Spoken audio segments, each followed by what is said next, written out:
মানুষ বিলাই পালে, কুকুর পালে, আমি গাছ পালি। আসসালামু আলাইকুম, শুভ সকাল। সকাল সকাল আপনাদেরকে আমার খুবই পছন্দের একটা গাছের সাথে আলাপ করাতে নিয়ে আসলাম।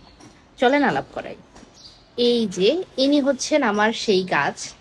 এনাকে এখন দেখলে আপনারা বুঝবেন না যে ইনি আসলে কি গাছ। ইনি হচ্ছেন অপরাজিতা। ঠিক আছে? তো এখন যেহেতু এই যে দেখেন, এই যে হ্যাঁ, এখন যেহেতু শীতকাল, অপরাজিতা এই সময়টাতে হচ্ছে ঘুমাতে যায়।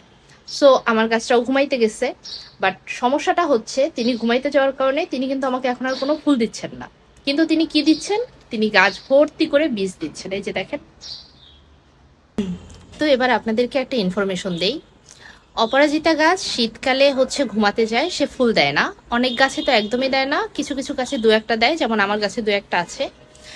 কিন্তু এই টাইমটাতে সে যেহেতু অনেক বেশি বীজ দেয় এবং এটার কারণে তার শরীর কিন্তু খারাপ হয়ে যায়। তো আপনারা যেটা করবেন, এত এত বীজ তো আপনাদের দরকার নাই, যতটুকু বীজ দরকার ততটুকু রেখে বাকি বীজগুলো আপনারা ফেলে দিবেন। কারণ এই টাইমটাতে তাকে একটু শান্তিতে ঘুমাইতে দেওয়া উচিত। ঠিক আছে? তাকে কষ্ট দিবেন না। সে যেহেতু এখন আসলে অত বেশি খাবার দাবারও খাচ্ছে না, অত বেশি করে কিছুই করছে না, সে একটু ঘুমাতে চাচ্ছে।